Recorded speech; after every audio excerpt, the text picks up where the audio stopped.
안녕하십니까. 오늘 아침에는 연애신 천연계 숨겨진 진리 178페이지에서 187페이지까지를 읽어드리겠습니다. 노아 시대의 사람들은 하나님의 율법을 무시함으로 창조주에 대한 기억이 이 땅에서 거의 말살되어 버릴 지경에 이르렀다. 저희 죄악이 하늘에 사무치게 되었으므로 여호와께서 세상에 홍수를 내려서 악한 주민들을 쓸어버리셨다. 여호와께서는 각 시대를 통하여 당신이 역사하시는 방법을 알려주셨다. 위기가 올 때에 그분은 당신 자신을 나타내시어 사탄의 계획의 수행을 막기 위하여 개입하셨다. 그는 국가와 가정과 개인들이 위기에 봉착하도록 놔두신 일이 종종 있었는데 이는 당신의 간섭하심이 뚜렷하게 드러나도록 하시기 위함이었다. 그렇게 하심으로 이스라엘 중에서 당신의 율법을 유지하고 당신의 백성들을 옹호하시는 하나님이 계시다는 것을 나타내셨다. 우리는 죄악이 성행하고 있는 시대에 마지막 큰 위기가 박도하고 있다는 것을 알 수 있다. 하나님의 율법을 무시하는 일이 거의 세계적으로 파급되고 당신의 백성들이 그들의 동포들로부터 압제와 고통을 받고 있을 때에 주께서는 간섭하실 것이다. 주께서 내 백성아 갈지어다. 내 밀실에 들어가서 내 문을 닫고 분노가 지나기까지 잠깐 숨을 지어다. 보라, 여호와께서 그 처소에서 나오사 땅의 거민의 죄악을 벌하실 것이다. 땅이 그 위에 잦았던 피를 드러내고 그 살해당한 자를 다시는 가리우지 아니하리라. 그리스도인이라고 자칭하는 사람들이 지금은 가난한 자들을 기만하고 압제할 수 있다. 그들은 과부와 아비 없는 아이의 물건을 빼앗을 수 있을 것이다. 그들은 하나님의 백성들의 양심을 지배할 수 없기 때문에 그들에 대해 사탄과 같은 증오심을 품을 수 있을 것이다. 그러나 이 모든 일로 인하여 하나님께서 그들을 심판하실 것이다. 긍휼을 행하지 아니한 자들에게는 긍휼 없는 심판이 있으리라. 오래지 않아 그들은 온 땅의 재판장 앞에 서서 하나님의 백성의 육체와 심령에 가한 고통에 대하여 답변해야 할 것이다. 지금은 그들이 거짓 참소도 할 수 있고 하나님께서 당신의 사업을 이루기 위하여 택하신 자들을 조롱할 수도 있고 하나님을 믿는 자들을 옥에 가두고 쇠사들로 묶어 먼 지방으로 추방할 수도 있고 사형에 처형할 수도 있다. 그러나 그들은 주의 백성이 받은 모든 고통과 그들이 흘린 모든 눈물에 대하여 책임을 져야 할 것이다. 하나님께서는 그들의 죄에 대하여 갑절이나 보응하실 것이다. 배도한 교회의 상징인 바빌론에 관하여 하나님께서 심판의 책임을 맡은 자들에게 그 죄는 하늘에 참으셨으며 하나님은 그의 불의한 일을 기억하신지라. 그가 준 그대로 그에게 주고 그의 행위대로 갑절을 갚아주고 그의 섞은 잔에도 갑절이나 섞어 그에게 주라고 말씀하신다. 인도와 아프리카와 중국과 여러 섬들과 소위 그리스도교국으로 불리우는 땅에서 유린당하는 수백만의 사람들로부터 인류의 비통한 부르짖음이 하나님께 올라가고 있다. 이러한 부르짖음이 응답받지 못한 채로 오래가지 아니할 것이다. 하나님께서는 노아 때처럼 물의 바다로 이 땅을 도덕적 부패에서 깨끗게 하시지 아니하시고 인간의 재주로는 도무지 끌 수 없는 불바다로 하실 것이다. 환란이 있으리니 이는 개국 이래로 그때까지 없던 환란일 것이며 그때에 네 백성 중 무릇 책에 기록된 모든 자가 구원을 얻을 것이라. 그리스도께서는 다락방과 운막과 감옥과 교수대에서 당신의 백성을 불러 모으실 것이며 산과 들, 토굴과 바다의 구울 속에서 당신의 자녀들을 불러 모으실 것이다. 이 세상에서는 저희가 궁핍과 환난과 고통을 당했다. 수백만의 사람들이 사탄의 기만적인 요구에 굴종하기를 거절함으로 인하여 누명을 쓰고 무덤에 내려갔다.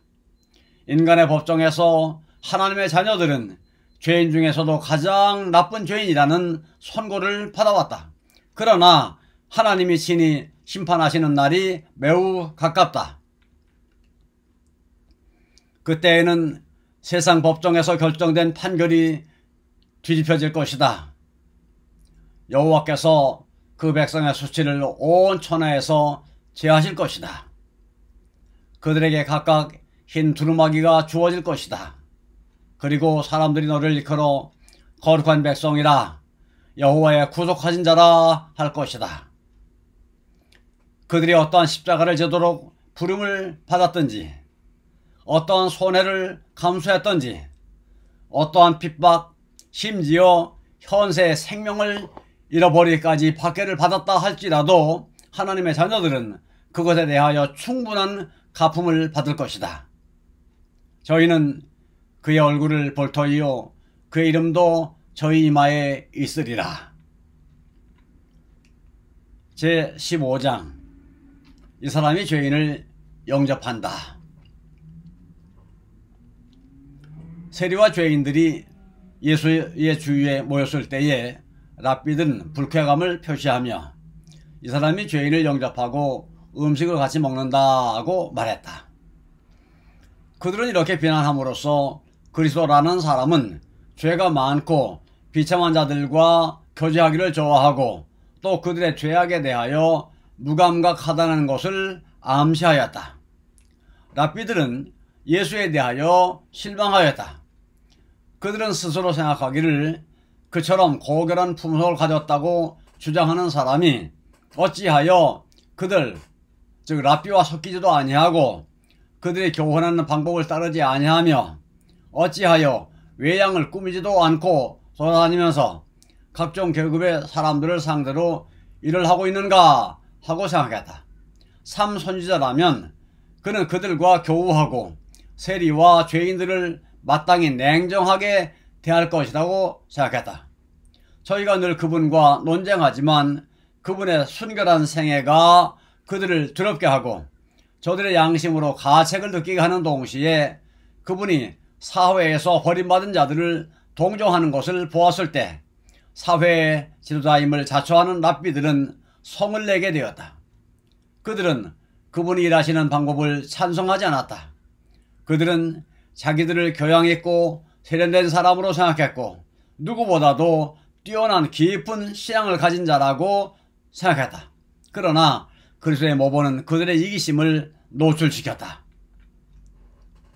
종래에는 랍비들을 무시하고 회당에는 한 번도 나오지 않던 자들이 예수의 주위에 모여들어 열심으로 그분의 말씀에 귀를 기울이는 것을 보고 그들은 더욱 분노하였다. 서기관과 바리새인들은 순결하신 그분의 앞에 서면 양심의 가책만을 느낄 뿐이었다. 그런데 세리와 죄인들이 예수께로 이끌려가는 것은 어찌된 일인가?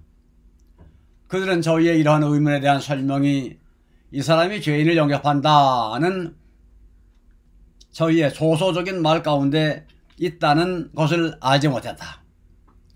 예수께 나온 자들은 그분을 대할 때에 저들에게도 죄의 구렁텅이에서 헤어날 수 있는 길이 있다는 것을 느끼게 되었다. 반면에 바리새인들은 그러한 자들을 비난하고 조롱했다. 그러나 그리스도께서는 그들을 하나님 아버지의 집으로부터 떠나갔지만 결코 잊어버린 바 되지 않은 하나님의 자녀로 대하셨다. 그뿐 아니라 저희의 불행과 죄가 오히려 그들로 하여금 그리스도의 동정의 대상이 되게 했다. 그들이 아버지로부터 멀리 떠나 있으면 있을수록 그들을 구원하고자 하는 열망은 더욱 간절했고 그분의 희생은 더욱 컸다. 이 모든 것을 이스라엘의 교사들은 저들만이 보존자요 해석자라고 자랑하는 두루마리 성경 가운데서 배울 수 있었다. 큰 죄에 빠진 다윗은 이런 양같이 내가 유리하오니 주의 종을 찾으소서라고 기록하지 않았던가? 미가는 죄인에 대한 하나님의 사랑을 다음과 같은 말로 진술했다. 주와 같은 신이 어디 있으리이까? 주께서는 죄악을 사유하시며 그 기업에 남은 자의 허물을 넘기시며 이내를 기뻐하심으로 너를 항상 품지 아니하시나이다. 잃어버린 양. 이때 그리스도께서는 그의 청중들에게 성경의 말씀을 사용해서 말씀하지 않으셨다. 그분은 그들의 경험을 신뢰로 들어 말씀하셨다. 요단 동편의 넓은 고원지대에는 풍부한 목초지가 있었다.